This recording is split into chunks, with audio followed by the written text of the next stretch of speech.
ನಮಸ್ಕಾರ ವೀಕ್ಷಕರೇ. ಸರ್ಕಾರಕ್ಕೆ ಸವಾಲಾಗ್ಬಿಟ್ಟಿದ್ದಾವೆ ಈ ದಂಧೆಗಳು.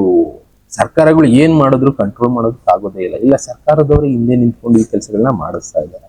ಒಂದು ಪ್ರಶ್ನೆ ಹುಟ್ಟುತ್ತೆ, ಯಾಕೆ ಅನ್ನೋದಾದ್ರೆ ಸಿಟಿ ಮಾರ್ಕೆಟ್ ಎಲ್ಲರಿಗೂ ಗೊತ್ತಿರೋದೆ. ರೀಸೆಂಟ್ ಆಗಿ ನಾನು ಕೂಡ ಅಲ್ಲಿ ಕೆಲವಷ್ಟು ವಿಷಯಗಳನ್ನ ಗಮನಿಸಿದ್ದೆ. ಆ ವಿಷಯಗಳನ್ನ ಹೇಳಲೇಬೇಕು. ಯಾವುದು ಅಂದ್ರೆ ಪಾರ್ಕಿಂಗ್ ದಂಧೆ. ಏನಾಗ್ತಾ ಇದೆ, ಪಾರ್ಕಿಂಗ್ ಅಲ್ಲಿ ರೈಟ್ ಟು ಪಾರ್ಕಿಂಗ್ ಅಂತ ಹೇಳಿ ಒಂದು ಅಂಡರ್ ಗ್ರೌಂಡ್ ಪಾರ್ಕಿಂಗ್ ಸಿಸ್ಟಮ್ ಮಾಡಿದ್ದಾರೆ KR ಮಾರ್ಕೆಟ್ ಅಲ್ಲಿ. ಅಟ್ ಪ್ರೆಸೆಂಟ್ ತೋರಿಸ್ತಾ ಇದೆ ಇದೇ ರೀತಿ ಇದೆ. ಹೆಚ್ಚು ಕಡಿಮೆ KR ಮಾರ್ಕೆಟ್ ಅಲ್ಲಿ ಈಗ ರೈಟ್ ಟು ಪಾರ್ಕಿಂಗ್. ಮೊದಲಿದ್ದಂತ KR ಮಾರ್ಕೆಟ್ ಪರಿಸ್ಥಿತಿ ಇದು. ಅಂಡರ್ ಗ್ರೌಂಡ್ ಅಲ್ಲಿ ಇವತ್ತು ಪಾರ್ಕಿಂಗ್ ವ್ಯವಸ್ಥೆ ಮಾಡಿದ್ರು ಕೂಡ ಹೊರಗಡೆ ಗಾಡಿಗಳನ್ನ ನಿಲ್ಲಿಸ್ತಾ ಇದ್ದಾರೆ. ಅದಕ್ಕೆ ವ್ಯವಸ್ಥೆಗಳನ್ನ ಅಲ್ಲಿ ಲೋಕಲೈಟ್ಸ್ ಮಾಡ್ಕೊಡ್ತಾ ಇದ್ದಾರೆ. ಅದರಲ್ಲಿ ದುಡ್ಡು ವಸೂಲಿ ಮಾಡ್ತಾರೆ. ಯಾವ ರೀತಿ ಅನ್ನೋದಾದ್ರೆ, ಈ ರಸ್ತೆಗಳು ಏನಿದಾವೆ, ರಸ್ತೆಗಳು ಆ ಕಡೆ ಈ ಕಡೆ ಎಲ್ಲ ಗಾಡಿ ನಿಲ್ಸೋದಕ್ಕೆ ಚಾರ್ಜಸ್ ಮಾಡ್ತಾ ಇದಾರೆ ಲೋಕಲ್ ಅವರು. ಇಲ್ಲಿ ತೋರಿಸ್ತಾ ಇದೀನಿ ನೋಡಿ ಟಿಕೆಟ್. ಇದು KR ಮಾರ್ಕೆಟ್ ಅಲ್ಲಿ ಅಲ್ಲೇ ಹಾಕಿದಾರೆ ನೋಡಿ, ಬೃಹತ್ ಬೆಂಗಳೂರು ಮಹಾನಗರ ಪಾಲಿಕೆ ಶ್ರೀ ಕೃಷ್ಣರಾಜೇಂದ್ರ ಮಾರುಕಟ್ಟೆ 12 ಅವರ್ ಬೈಕ್ ನಿಲ್ಸೋದಕ್ಕೆ 30 ರೂಪಾಯಿ ಚಾರ್ಜ್ ಮಾಡ್ತೀವಿ ಅಂತ ಇದ್ರಲ್ಲಿ ಹಾಕ್ಬಿಟ್ಟಿದ್ದಾರೆ. ನಾನು ಈ ಟಿಕೆಟ್ ನ ನೋಡಿ ಶಾಕ್ ಆಯ್ತು. ಅದರಲ್ಲೂ ಮೆನ್ಷನ್ ಮಾಡ್ತಾರೆ RKSJSS ಕಾಂಟ್ರಾಕ್ಟರ್ ಅಂತ. ಫಸ್ಟ್ ಆಫ್ ಆಲ್, ರಸ್ತೆಗಳಲ್ಲಿ ಬೈಕ್ ಪಾರ್ಕಿಂಗ್ ಮಾಡೋಂಗಿಲ್ಲ. ರಸ್ತೆನಲ್ಲಿ ಬೈಕ್ ಪಾರ್ಕಿಂಗ್ ಮಾಡೋದಕ್ಕೆ ಚಾರ್ಜ್ ಮಾಡ್ತಾ ಇದ್ದಾರೆ. ಕಾರಣ ನಾನು ಮೊದಲೇ ಹೇಳಿದೆ, ಅಂಡರ್ ಗ್ರೌಂಡ್ ಪಾರ್ಕಿಂಗ್ ಅನ್ನೋದಾಗಿದೆ. ಈ ರೀತಿ ಅಂಡರ್ ಗ್ರೌಂಡ್ ಪಾರ್ಕಿಂಗ್ ಮಾಡಿ ಸುಮಾರು 1,000ದಿಂದ 2,000 ಗಾಡಿಗಳನ್ನ ನಿಲ್ಸುವಷ್ಟಕ್ಕೆ ಫೆಸಿಲಿಟಿಗಳನ್ನ ಮಾಡ್ಕೊಟ್ಟಿದ್ದಾರೆ. ಇದಕ್ಕೆ ಕೋಟ್ಯಾಂತರ ರೂಪಾಯಿ ಖರ್ಚು ಮಾಡಿದ್ದಾರೆ. ಆದ್ರೂ ಕೂಡ ಕೆಲವೊಂದು ಸಲ ಕೆಳಗಡೆ ಯಾರಪ್ಪ ಹೇಳಿದ್ದಾರೆ ಅಂತ ಜನ ಏನ್ ಮಾಡ್ತಾರೆ, ಈ ಮಾರ್ಕೆಟ್ ಸುತ್ತ ಇದೆಯಲ್ಲ, ಈ ಜನ ಅಂಗಡಿಗಳು ಇಟ್ಕೊಂಡಿದಾರಲ್ಲ, ಈ ಜಾಗದಲ್ಲಿ ಗಾಡಿ ನಿಲ್ಸಿ ಹೋಗ್ತಾರೆ, ರಸ್ತೆಗಳಲ್ಲಿ ಗಾಡಿ ನಿಲ್ಸಿ ಹೋಗ್ತಾರೆ. ಇದಕ್ಕೆ ಚಾರ್ಜ್ ಮಾಡ್ತಾ ಇರೋದು ಇವತ್ತು 30 ರೂಪಾಯಿ. ಇದು ಯಾರಿಗ ಹೋಗ್ತಾ ಇದೆ ದುಡ್ಡು, ನಿಜವಾಗ್ಲೂ ಗೊತ್ತಾಗ್ತಾ ಇಲ್ಲ. ಅಲ್ಲಿ ಕೇಳಿದ್ರೆ ಇಲ್ಲಿ ನಿಲ್ಸೋಂಗೆ ಇಲ್ಲ ಅಂತಾರೆ. ರಸ್ತೆನಲ್ಲಿ ಗಾಡಿ ನಿಲ್ಸೋದಕ್ಕೆ ಯಾರನ್ನ ಕೇಳ್ಬೇಕು? ಆತರ ಏನಾದ್ರು ನಿಲ್ಸಿದ್ರೆ ಎತ್ತಾಕೊಂಡು ಹೋಗ್ತಾರೆ ಪೊಲೀಸ್ ಅವರು ಅಂತ ಹೇಳ್ತಾರೆ.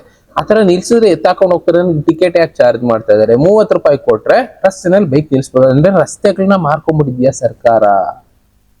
ಇದು ಹಿಗ್ಗಿಲ್ದೆ ನಡೀತಾ ಇರುವಂತ ದಂಧೆ. ಯಾರು ಕೇಳೋಕ್ಕಾಗಲ್ಲ. ಅಲ್ಲೋಗಿ ಕೇಳ್ತೀವಿ ಅಂದ್ರೆ ಲೋಕಲ್ ಲೈಟ್ಸ್ ಗಲಾಟೆ, 4-5 ಜನ ಗುಂಪು ಕಟ್ಕೊಂಡ್ ಬರ್ತಾರೆ. ಯಾರು ಕೂಡ ಕೇಳಂಗೆ ಇಲ್ಲ ಅನ್ನೋ ಪರಿಸ್ಥಿತಿ. ಅಂದ್ರೆ ಸರ್ಕಾರಗಳಿಗೆ ಸವಾಲ್ ಹಾಕೊಂಡು ಬದುಕ್ತಾ ಇದಾರೆ ಇವತ್ತು ಮಾರ್ಕೆಟ್ ಅಲ್ಲಿ. ಲೆಕ್ಕ ಹಾಕೊಳ್ಳಿ, ರಸ್ತೆಗಳನ್ನ ಮಾರ್ಕೊಂಡ್ಬಿಟ್ಟಿದೆ ಸರ್ಕಾರ. ಕಾರಣ ಇಲ್ಲಿ ತೋರಿಸ್ತಾ ಇದೀನಿ. ರಸ್ತೆಗಳೆಲ್ಲ ಬೈಕ್ಗಳಿಂದ ತುಂಬೋಗಿದೆ. ರಸ್ತೆಗಳು ಟ್ರಾಫಿಕ್ ಜಾಮ್ ಆಗೋಗಿದೆ. ಕಂಪ್ಲೀಟ್ ಆಗಿ ರಸ್ತೆಗಳನ್ನ ಮಾರ್ಕೊಂಡ್ಬಿಟ್ಟಿದ್ಯಾ. ಪಾರ್ಕಿಂಗ್ ವ್ಯವಸ್ಥೆ ಕೊಟ್ಟಿದ್ರು ರಸ್ತೆಗಳಲ್ಲಿ ಬೈಕ್ ನಿಲ್ಸೋದಕ್ಕೆ ವ್ಯವಸ್ಥೆಗಳನ್ನ ಮಾಡ್ಕೊಡ್ತಾ ಇದಾರೆ ಅಲ್ಲಿನ ಲೋಕಲ್ ಲೈಟ್ಸ್. ಅದು ಚಾರ್ಜ್ ಮಾಡ್ತಾ ಇದಾರೆ 30 ರೂಪಾಯಿ. ನಾನು ಅದೇ ಮೊದಲೇ ಹೇಳಿದೆ, ಅಂಡರ್ ಗ್ರೌಂಡ್ ಪಾರ್ಕಿಂಗ್ ಮಾಡಿದರೆ 1 ಅವರ್ಗೆ 15 ರೂಪಾಯಿ ಚಾರ್ಜ್ ಮಾಡ್ತಾರೆ. ಅದಿದ್ದು ಕೂಡ ಜನನ ಅಲ್ಲಿ ತನಕ ಹೋಗೋದಕ್ಕೆ ಬಿಡೋದಿಲ್ಲ. ಎಷ್ಟೋ ಜನ ಇಲ್ಲೇ ನಿಲ್ಸಿ ಅಂತ ನಿಲ್ಲಿಸ್ತಾರೆ. 30 ರೂಪಾಯಿ ಚಾರ್ಜ್ ಮಾಡ್ತಾರೆ. ಇಂಥ ಸುಂದರವಾದ ಪಾರ್ಕಿಂಗ್ ಕೋಟ್ಯಾಂತರ ರೂಪಾಯಿ ಖರ್ಚು ಮಾಡೂ ಕೂಡ ಜನ ರೋಡ್ ಸೈಡ್ ಅಲ್ಲಿ ಗಾಡಿ ನಿಲ್ಲಿಸ್ತಾರೆ. ಅದಕ್ಕೆ ದುಡ್ಡು ಬೇರೆ ಕೊಡ್ಬೇಕು. ಅದೇ ಹೇಳಿದ್ದು, ರಸ್ತೆ ಬದಿ ನಿಲ್ಸೋದಕ್ಕೂ ದುಡ್ಡು ಕೊಡ್ಬೇಕು ಅಂದ್ರೆ ಯಾರನ್ನೋ ಕೇಳೋಣ. ರಸ್ತೆ ಯಾರ್ದು? ದೊಡ್ಡ ಪ್ರಶ್ನೆ ಹುಟ್ಟಿದೆ.